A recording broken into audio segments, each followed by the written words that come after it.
हरिओम प्रिय दर्शकों, यदि आपकी सिंह राशि या सिंह लग्न है तो इस वीडियो को बहुत ध्यान से देखिएगा, समझिएगा। इस वीडियो में हम समझने वाले हैं कि अब 8 मार्च से बहुत कुछ अब डिले होने वाला है, आगे पीछे चीजें होने वाली हैं। अब जो काम है उनमें कई बाधाएं, समस्याएं देखने को मिलेंगी। जो काम आज होना था वो कल होगा, जो कल होना था वो और आगे जाएगा। इस तरह स्थितियां, अब समस्याएं लगातार देखने को मिल सकती हैं और कब से कब तक ये प्रॉब्लम होंगी और इसका सलूशन क्या होगा और क्यों ऐसी प्रॉब्लम हो रही है, ये भी सब कुछ जानेंगे, समझेंगे। प्रिय दर्शकों, शनि देव अब 8 मार्च 2026 को अस्त होने जा रहे हैं। शनि देव अस्त होंगे इससे क्योंकि शनिदेव कर्म फलदाता हैं, कर्मों का फल देते हैं, न्यायाधीश कहलाते हैं और इनकी गति कही गई है शनैः ही शनैः, धीरे धीरे ये आगे बढ़ते हैं। परंतु जब धीरे धीरे बढ़ते हैं ये एक राशि पर, सोचिए इतनी इनकी गति है, ये एक राशि पर 2.5 वर्ष बिताते हैं, यानी सब ग्रहों से अधिक समय इन्हीं का माना जाता है एक राशि पर। जिसकी वजह से शनि देव एक तो पहले से ऑलरेडी बहुत धीरे धीरे वर्क कर रहे हैं, काम कर रहे हैं, फल देते हैं। परंतु जब अब अस्त हो जाएंगे तो ये चीजें और भी डिले होना शुरू हो जाएंगी। इसीलिए जब शनि देव अस्त होते हैं तो कई बार व्यक्ति का जो मानसिक संतुलन है वो बिल्कुल अनकंट्रोल हो जाता है, यानी कि बहुत ज्यादा व्यक्ति तनाव में आने लगता है। क्योंकि एक तो ऑलरेडी मतलब तो जो शनि देव जैसे ग्रह जो कि सबसे धीरे रिजल्ट देते हैं और ऊपर से अस्त होकर और भी धीरे हो जाएंगे, तो जिसकी वजह से कहां कहां आपके किन क्षेत्रों में किन विषयों पर इनका प्रभाव होगा, उसका समाधान क्या होगा, सभी कुछ जानेंगे, समझेंगे। वीडियो को पूरा देखिएगा, समझिएगा। प्रिय दर्शकों, आपकी सिंह राशि या सिंह लग्न है तो यह वीडियो बहुत महत्वपूर्ण है, इसलिए बिना स्क्रिप्ट के आपको देखना चाहिए। इस समय क्या प्रभाव मिलेगा सबसे पहले ये जान लेते हैं। तो 8 मार्च से लेके 12 मार्च की सुबह तक ये अस्त रहेंगे, फिर उदय हो जाएंगे। लगभग 1 महीने 3-4 दिनों का समय है। ये आपके व्यापार में प्रभाव डालेंगे, आपके व्यापार में देरी लाएंगे, डिले लाएंगे। कोई डील समझिए कि ये था कि चलो कल होने वाली है, और वो डील हफ्ते 2 हफ्ते इस तरह करके धीरे धीरे लेट होती जाएगी। यानी कि जो इस हफ्ते होना था काम वो अगले हफ्ते टल सकता है, और कितना टलेगा ये शनिदेव का प्रभाव बताएगा। इसीलिए इस समय आपको जो भी काम करना हो तो आपको उसी हिसाब से करना होगा कि यदि डिले भी होता है तो कितना डिले मैक्सिमम हो सकता है, और उसके हिसाब से आपको कामों को करना होगा। क्योंकि जब तक शनिदेव अभी अस्त रहेंगे तो इसका प्रभाव लगातार देखने को मिलेगा।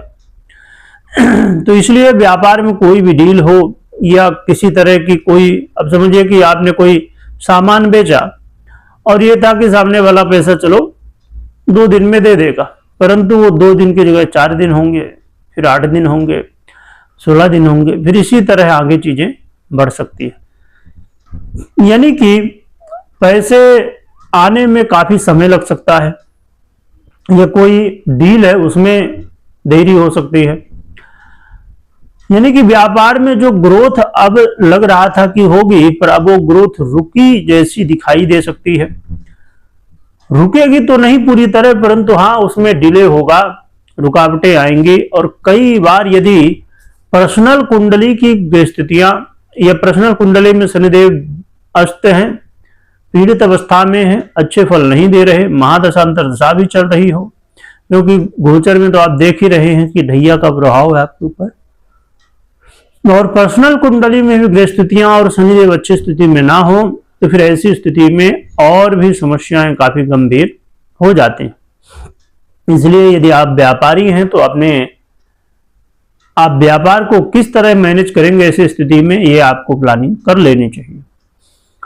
इसका प्रभाव आपके मैरिज लाइफ में भी देखने को मिलेगा। मैरिज लाइफ में यदि ऐसा था कि चलो थोड़ा वाद विवाद या किसी वजह से कुछ बातें हुई, अब वो सॉल्व हो जाएंगी। ठीक है, ऐसा होता अक्सर कि वाद विवाद हुआ, फिर जो है तो चीजें सॉल्व हो सकते हैं, परंतु इसमें और ये खींचेगा मामला।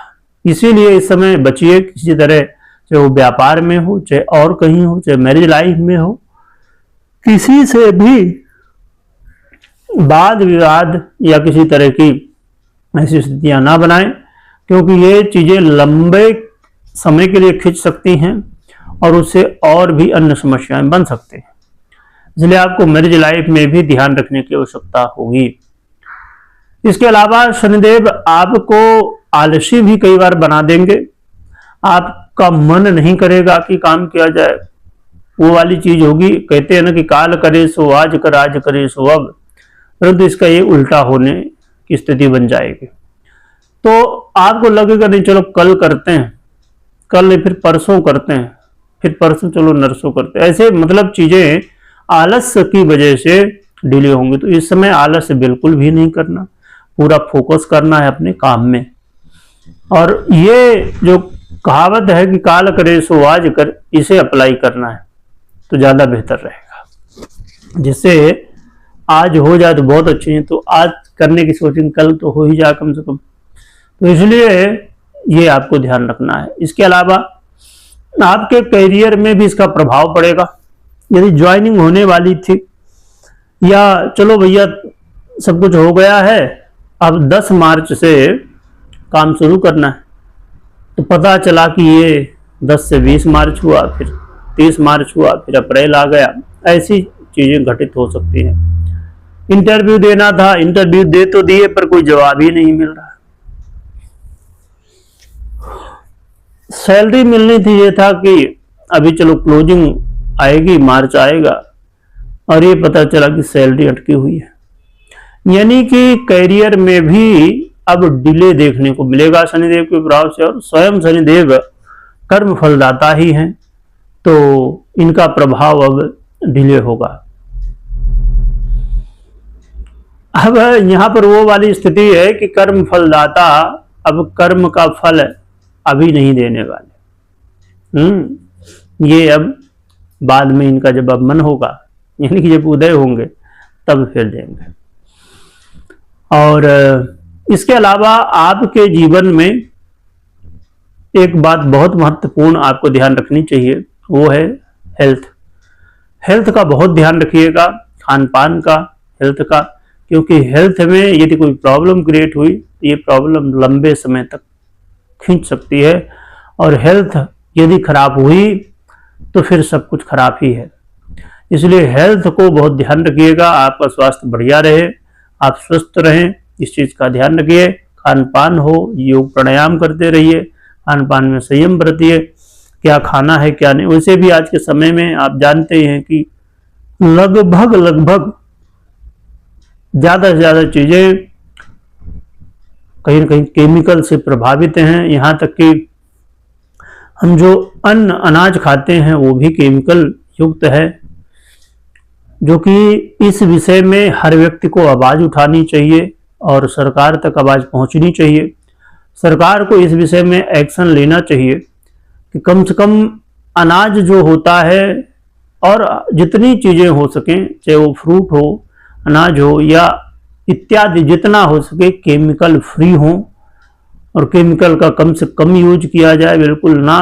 देखिए पहले के समय में जैसे खेती होती थी तो ये जो खाद दवाइयाँ ये सब नहीं डाला जाता था। पहले के समय में गाय का गोबर को इकट्ठा किया जाता था और फिर उसे डाला जाता था। गाय का गोबर है, भैंस का है, या खादू भी उसे कहते हैं, परंतु अब उसका नाम खाद हो गया। और खाद आज की जो होती है वो बहुत विचित्र है, आज की दवाइयाँ बहुत विचित्र हैं।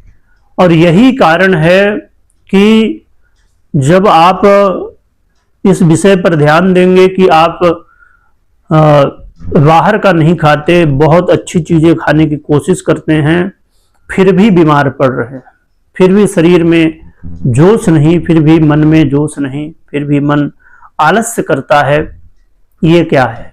यही है, जब हमारे अन्न में जो हम मानते हैं कि, और है भी कि हमारे लिए सबसे जरूरी है जो, उसमें भी यदि मिलावटी है स्थिति, तो फिर क्या कैसे चल सकता है? इसलिए हर व्यक्ति को इस बात को समझना होगा और आवाज उठानी होगी और सरकार तक पहुंचानी चाहिए, और सरकार को भी ध्यान देना चाहिए, इसमें बहुत कड़े नियम बनाना चाहिए, जिससे जो खाने पीने की चीजें हैं उनमें जितना हो सके तो ये सब चीजों से दूर रहे, इन केमिकल से। अब कई बार देखिए, ये मैं जो बात कर रहा हूं, आप कुछ लोगों को लग सकता है कि अरे आप भविष्य फल क्यों नहीं बताते हैं, ये क्यों बता रहे हैं, मतलब टाइम बढ़ा रहे हैं। यही तो गहराई है कि जब आप चीजों को गहराई से समझते हैं तो इन सब बातों में ध्यान देना आवश्यक है। तो ज्यादा नहीं कहूंगा मैं, आप समझ चुके होंगे और इस पे जरूर ध्यान देना चाहिए। चलिए आगे बढ़ते हैं, और शनिदेव का ये जो प्रभाव है तो ये कुछ इस तरह देखने को मिलने वाला है, परंतु क्या इसके इस समस्या का समाधान क्या होगा ये समझते हैं। इसके लिए हनुमान जी की आराधना सर्वश्रेष्ठ है। हनुमान जी की खूब आराधना करिए, हनुमान चालीसा का पाठ करिए, और हनुमान जी के दर्शन करना यदि संभव हो तो दर्शन जरूर करिए। और 7 मुखी आप रुद्राक्ष धारण कर सकते हैं, जो कि बहुत ही सरल और बहुत ही प्रभावी उपाय हुआ करता है, तो आप ये भी कर सकते हैं। बाकी आप अपनी पर्सनल कुंडली विश्लेषण करने या करवाने के बाद ही निर्णय लें। कमेंट में जय बजरंगबली लिखिएगा, जय सन्देव लिखिएगा, स्मरण करिएगा। वीडियो देखने के लिए बहुत बहुत धन्यवाद।